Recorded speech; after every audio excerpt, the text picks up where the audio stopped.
ਸੋ ਕਿਹੜੇ ਕੇਸਿਸ ਜਿਹੜੇ ਆ ਫਿਰ ਕੰਸੋਲੀਡੇਟ ਜਿਹੜੇ ਉਹ ਕਰਨੇ ਚਾਹੀਦੇ ਆ, ਵਟ ਕੇਸਿਸ ਜਿਹੜੇ ਆ ਉਹ ਕੰਸੋਲੀਡੇਟ ਹੋਣੇ ਚਾਹੀਦੇ ਆ? ਸੋ ਜਿੱਦਾਂ ਫਾਰ ਐਗਜ਼ਾਮਪਲ ਪੋਲੀਟੀਕਲ ਓਪੀਨੀਅਨ ਵਾਲੇ ਆਪਣੇ ਕੇਸ ਪੰਜਾਬ ਤੋਂ ਆਉਂਦੇ ਆ, ਤੇ ਜ਼ਿਆਦਾਤਰ ਆਪਾਂ ਦੇਖਦੇ ਹਾਂ ਕਿ ਭਰਾਵਾਂ ਦੇ ਕੇਸ ਕੰਸੋਲੀਡੇਟ ਨਹੀਂ ਕੀਤੇ ਹੁੰਦੇ। ਉਹ ਕੇਸ ਜਿਹੜੇ ਰਾਈਟ ਵੇ ਤੁਹਾਨੂੰ ਭਰਾ ਭੈਣ ਵਾਲੇ ਕੇਸ ਜਿਹੜੇ ਕੰਸੋਲੀਡੇਟ ਜਿਹੜੇ ਕਰਨੇ ਚਾਹੀਦੇ ਆ। ਤੇ ਕਈ ਵਾਰੀ ਕੀ ਹੁੰਦਾ ਕਿ ਬ੍ਰਦਰ ਇਨ ਲਾਅ ਜਿੱਦਾਂ ਹੁਣ ਆ ਗਿਆ ਇਕੁਏਸ਼ਨ ਚ ਹਨਾ, ਲਾਗਲੇ ਪਿੰਡੋਂ ਸੀਗਾ, ਹੁਣ ਜਿਹੜੀ ਭੈਣ ਦਾ ਵਿਆਹ ਹੋ ਗਿਆ ਮੰਨ ਲਓ ਦੂਜੇ ਘਰੇ ਹਨਾ, ਉਹ ਹੁਣ ਉਰੇ ਵੀ ਆਂਦੀ ਜਾਂਦੀ ਆ, ਰਾਈਟ, ਤੇ ਉਹ ਜਿਹੜਾ ਆਪਣੇ ਸਹੁਰੇ ਘਰ ਵੀ ਰਹਿੰਦੀ ਆ। ਹਾਂਜੀ। ਸੋ ਉਹਨੂੰ ਮੁੱਦਾ ਉਹਦੇ ਵਿੱਚ ਇਹ ਉੱਠ ਜਾਂਦਾ ਕਿ ਜਦੋਂ ਪੁੱਛਦਾ ਕਿ ਕਿਸੇ ਹੋਰ ਨੂੰ ਵੀ ਜਾਣਦੇ ਆ ਜਿਹਨੂੰ ਨੁਕਸਾਨ ਪਹੁੰਚਿਆ ਹੋਵੇ। ਸੋ ਇਦਾਂ ਦੇ ਬ੍ਰਦਰ ਇਨ ਲਾਅ ਵਾਲੇ ਸਿਨੈਰੀਓ ਵੀ ਬਹੁਤ ਆ। ਉਹਦੇ ਵਿੱਚ ਸੈਲਮ ਐਪਲੀਕੇਸ਼ਨ ਚ ਸਿਨੈਰੀਓ ਆ ਗਿਆ ਕਿ ਕਿਸੇ ਹੋਰ ਨੂੰ ਵੀ ਜਾਣਦੇ ਆ ਜਿਹਨੂੰ ਨੁਕਸਾਨ ਪਹੁੰਚਿਆ ਹੋਵੇ, ਤੇ ਬੰਦਾ ਕਈ ਵਾਰੀ ਮਾਰ ਕਰ ਦਿੰਦਾ ਕਿ ਨਹੀਂ ਕਿਸੇ ਮੈਂ ਹੋਰ ਨੂੰ ਨਹੀਂ ਜਾਣਦਾ।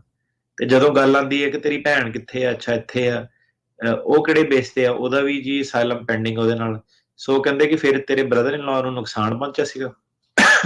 ਤੇ ਜਦੋਂ ਬੰਦਾ ਦੱਸਦਾ ਕਿ ਪਹੁੰਚਿਆ ਸੀਗਾ, ਉਹ ਕਹਿੰਦਾ ਤੇਰੇ ਕੋਲ ਪਰ ਜਿਹੜਾ ਕੁਐਸਚਨ ਤੇਰੇ ਕੋਲ ਪੁੱਛਿਆ ਸੀਗਾ ਜਾਂ ਤੇਰੇ ਫਾਰਮ ਜਿਹੜੇ ਸੀਗੇ ਉਹਦੇ ਵਿੱਚ ਜਦੋਂ ਪੁੱਛਿਆ ਗਿਆ ਕਿ ਕਿਸੇ ਹੋਰ ਨੂੰ ਨੁਕਸਾਨ ਪਹੁੰਚਿਆ, ਤੂੰ ਆਪਣੀ ਭੈਣ ਬਾਰੇ, ਬ੍ਰਦਰ ਇਨ ਲਾਅ ਬਾਰੇ ਨਹੀਂ ਲਿਖਿਆ।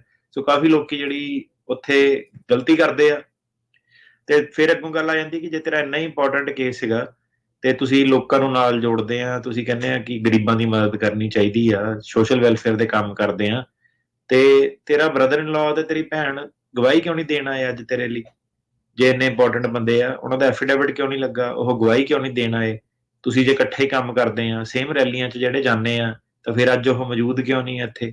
ਜਾਂ ਤੂੰ ਜਿਹੜੇ ਅਪਾਰਟਮੈਂਟ 'ਚ ਰਹਿਣਾ ਉੱਥੇ ਤੇਰੇ ਨਾਲ ਹੋਰ 5 ਪਾਰਟੀ ਦੇ ਵਰਕਰ, 6 ਪਾਰਟੀ ਦੇ ਵਰਕਰ ਜਿਹੜੇ ਰਹਿੰਦੇ ਆ, ਉਹ ਤੇਰੇ ਨਾਲ ਕਿਉਂ ਨਹੀਂ ਗਵਾਹੀ ਦੇਣ ਆਏ? ਹਨਾ, ਕਈ ਵਾਰੀ ਜੱਜ ਐਡਰੈਸ ਵਗੈਰਾ ਵੀ ਕਾਮਨ ਹੋ ਜਾਂਦੇ ਆ ਕਈ ਵਾਰੀ, ਕਿ ਕਾਫੀ ਬੰਦੇ ਇੱਕੋ ਐਡਰੈਸ ਤੋਂ ਆ ਜਾ ਕੇ ਨਿਕਲੇ ਹੁੰਦੇ ਆ। ਪੋਰਟਲੈਂਡ 'ਚ ਜਿੰਨਾ ਫਰਕ ਪੰਗਾ ਪਿਆ ਹੀ ਐਡਰੈਸ ਤੇ ਕਰਕੇ ਸੀਗਾ ਕਿ ਕੰਮ ਕੁੰਮ ਕਿਤੇ ਕਰਦੇ ਹੋਣੇ ਤੇ ਸਾਰਿਆਂ ਦਾ ਇੱਕੋ ਹੀ ਜਿੱਦਾਂ ਐਡਰੈਸ ਜਾਂਦਾ ਹੈਗਾ ਪਹਿਲਾਂ, ਤੇ ਬਾਅਦ 'ਚ ਚੇਂਜ ਨਹੀਂ ਉਹ ਕਰਦੇ ਸੀਗੇ, ਤੇ ਕੋਰਟ ਨੇ ਇੱਥੋਂ ਫੜ ਲਿਆ ਕਿ ਸਾਰਿਆਂ ਦਾ ਸੇਮ ਹੀ ਐਡਰੈਸ ਕਿਉਂ ਆ। ਤੇ ਉੱਤੇ ਸਵਾਲ ਵੀ ਪੁੱਛਦੇ ਕਿ ਆਹ ਜਿਹੜੇ 10 ਜਣੇ ਆ ਤੇਰੇ ਨਾਲ ਰਹਿੰਦੇ ਸੀ ਕਿ ਨਹੀਂ ਰਹਿੰਦੇ ਸੀ? ਸੋ ਇਹ ਚੀਜ਼ਾਂ ਜਿਹੜੀਆਂ ਕਿ ਗਵਾਹੀ ਕਿਉਂ ਨਹੀਂ ਦਿੱਤੀ, ਵਿਟਨੈਸ ਕਿਉਂ ਨਹੀਂ ਆਇਆ?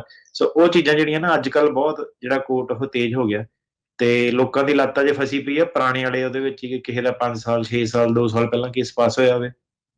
ਸੋ ਲੇਟੈਸਟ ਜਿਹੜਾ ਟ੍ਰੈਂਡ ਆ ਉਹ ਸਰਕਾਰ ਜਿਹੜਾ ਇੱਕ ਵਾਰੀ ਉਹ ਐਂਗਲ ਜਦੋਂ ਫੜਨਾ ਸ਼ੁਰੂ ਕਰ ਲੈਂਦੀ ਨਾ ਪੰਜਾਬੀਆਂ ਦਾ ਕਿ ਇਹਨਾਂ ਦਾ ਐਡਰੈਸਾਂ ਦਾ ਪੰਗਾ ਪੈਣਾ, ਇਹਨਾਂ ਦਾ ਕੰਸੋਲੀਡੇਸ਼ਨ ਦਾ ਪੰਗਾ ਪੈਣਾ, ਜਿਹੜਾ ਕੇ ਆ, ਤੇ ਇਹ ਵਾਲਾ ਹੁਣ ਜਿਹੜਾ ਮੁੱਦਾ ਨਵਾਂ ਜਿਹੜਾ ਕੋਰਟ ਦੇ ਵਿੱਚ ਜਿਹੜਾ ਆ ਰਿਹਾ, ਤੇ ਫਿਰ ਤੁਸੀਂ ਏਦਾਂ ਕਿ ਕੋਰਟ 'ਚ ਜਾਓਗੇ ਤਿਆਰੀ ਕਰਕੇ, ਪੇਪਰ ਤੁਹਾਡੇ ਅੱਧ ਵਿੱਚ ਅੱਧੇ ਹੋਣੇ ਆ ਸਿਰਫ ਤੁਹਾਡੇ ਬਾਰੇ, ਭਰਾ ਦਾ ਮਿਸਿੰਗ ਹੋਣਾ, ਫਿਰ ਦੁਬਾਰਾ ਤਰੀਕ ਪੈਣੀ, ਪੈਸੇ ਵੀ ਤੁਹਾਡੇ ਜ਼ਿਆਦਾ ਡਬਲ ਲੱਗਣੇ ਆ, ਫਿਰ ਡਾਕੂਮੈਂਟ ਵੀ ਦਰੁਸਤ ਕਰਨ 'ਚ ਤੁਹਾਨੂੰ ਬਹੁਤ ਪ੍ਰੋਬਲਮ ਆਉਣੀ ਆ।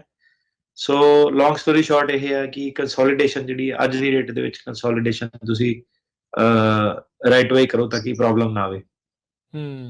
ਠੀਕ ਹੈ।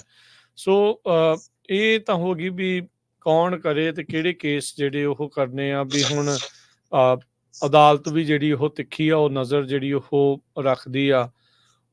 ਕੋਰਟ ਜਿਹੜਾ ਤੱਕ ਕੋਰਟ ਵੀ ਕਹਿ ਸਕਦਾ ਵੀ ਨਹੀਂ, ਤੁਸੀਂ ਜਿਹੜਾ ਉਹ ਫੋਰਸ ਕਰ ਸਕਦਾ ਹੈ ਤੁਹਾਨੂੰ ਕੇਸ ਕੰਸੋਲੀਡੇਟ ਕਰਨ ਦੇ ਲਈ? ਕਾਈਂਡ ਆਫ ਉਹ ਫੋਰਸ ਕਰ ਸਕਦਾ। ਕੱਲ ਜਿੱਦਾਂ ਸਾਨੂੰ ਉਹਨਾਂ ਨੇ ਕੀਤਾ ਸੀਗਾ ਕਾਈਂਡ ਆਫ ਲੀਗਲੀ, ਤਾਂ ਜੇ ਬੰਦਾ ਪ੍ਰਾਈਵੇਸੀ ਵੇਵਰ ਨਾ ਦੇਵੇ ਕਿ ਨਹੀਂ ਮੈਂ ਇਕੱਠੇ ਕਰਨਾ ਤਾਂ ਨਹੀਂ ਹੋਣਾ, ਹਨਾ। ਪਰ ਅੱਛਾ, ਕੀ ਹੈ ਕਿ ਜਦੋਂ ਕੋਰਟ ਵੀ ਬਹਾਨੇ ਸੁਣਦੇ ਨਾ ਕਿ ਹਰੇਕ ਬੰਦਾ ਆ ਕੇ ਕਹਿ ਰਿਹਾ ਮੇਰੇ ਭਰਾ ਨਾਲ ਮੇਰੀ ਬਣਦੀ ਨਹੀਂ, ਮੇਰੀ ਭਰਾ ਨਾਲ ਬਣਦੀ ਨਹੀਂ, ਉਹਦਾ ਵਕੀਲ ਏਦਾਂ ਕਹਿੰਦਾ। ਹੁਣ ਇੱਕ ਦੋ ਗੱਲਾਂ ਜਦੋਂ ਕੋਰਟ ਬਾਰ-ਬਾਰ ਉਹੀ ਸੁਣੀ ਜਾਂਦਾ, ਕੋਰਟ ਕਹਿੰਦਾ ਯਾਰ ਇਹ ਸਾਰੇ ਜਾਣੇ ਇੱਕ ਗੱਲ ਹੀ ਕਹੀ ਜਾ ਰਹੇ ਆ ਕਿ ਮੇਰੀ ਮੇਰੇ ਭਰਾ ਨਾਲ ਬਣਦੀ ਨਹੀਂ, ਏਦਾਂ ਕਿੱਦਾਂ ਹੋ ਸਕਦਾ ਕਿ ਤੁਸੀਂ ਸਾਰੀ ਦੁਨੀਆ ਨੂੰ ਕਹਿੰਦੇ ਇਕੱਠੇ ਕਰਨਾ ਵਾ, ਮਿਲ ਕੇ ਰਹਿਣਾ ਚਾਹੀਦਾ ਵਾ, ਨਵਾਂ ਦੇਸ਼ ਬਣਾਉਣਾ ਜਿਹਦੇ ਵਿੱਚ ਸਾਰੇ ਪਿਆਰ ਮੁਹੱਬਤ ਨਾਲ ਰਹੋਗੇ, ਪਰ ਤੁਹਾਡੀ ਆਪਣੇ ਭਰਾ ਨਾਲ ਨਹੀਂ ਬਣਦੀ, ਹਨਾ। ਤੇ ਉਹ ਜੱਜ ਸਾਹਿਬ ਨੇ ਉਹੀ ਕਿਹਾ ਕਿ ਜੇ ਕਹਿੰਦੇ ਨਹੀਂ ਲੈ ਕੇ ਆਉਣਾ ਤਾਂ ਕਹਿੰਦੇ ਫਿਰ ਮੈਂ ਬਹੁਤ ਜ਼ਿਆਦਾ ਜਿਹੜਾ ਲਿਮਿਟਿਡ ਵੇਟ ਜਿਹੜਾ ਦੇਣਾ, ਕਾਈਂਡ ਆਫ ਉਹ ਹਿੰਟ ਕਰ ਦਿੰਦੇ ਆ ਕਿ ਤੁਹਾਡੇ ਕੇਸ ਪਾਸ ਹੋਣ 'ਚ ਦਿੱਕਤ ਹੋ ਜਾਣੀ ਹੈ, ਕਿਉਂਕਿ ਮੈਂ ਇਸ ਗੱਲ ਨਾਲ ਸਹਿਮਤ ਨਹੀਂ ਕਿ ਤੁਹਾਡਾ ਭਰਾ ਗਵਾਹੀ ਕਿਉਂ ਨਹੀਂ ਦੇਣ ਆਇਆ ਉਰੇ। ਓਕੇ, ਠੀਕ ਹੈ। ਤੇ ਉਹਨੇ ਸੀਗਾ ਕਿ ਇਹਦਾ ਦੂਜੇ ਵਕੀਲ ਕੋਲ ਕੇਸ ਆ, ਪਰ ਕੰਸੋਲੀਡੇਸ਼ਨ ਜਿਹੜੀ ਉਹ ਜ਼ਰੂਰੀ ਆ। ਠੀਕ ਆ। ਅੱਛਾ, ਤੇ ਫਿਰ ਇਹ ਇੱਦਾਂ ਜਦੋਂ ਕੋਰਟ ਕਹਿ ਦਿੰਦਾ ਆ ਪ੍ਰਾਈਵੇਸੀ ਵੇਵਰ, ਸੋ ਮੇਨ ਚੀਜ਼ ਫਿਰ ਇਹ ਹੁੰਦੀ ਆ ਪ੍ਰਾਈਵੇਸੀ ਵੇਵਰ ਜਦੋਂ ਕੰਸੋਲੀਡੇਟ ਕਰਨਾ ਹੁੰਦਾ ਹੈ ਕੇਸ।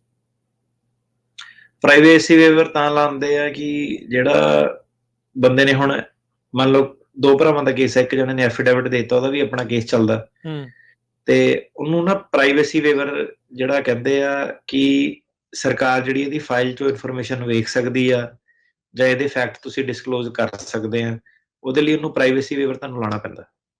ਠੀਕ ਹੈ। ਤੇ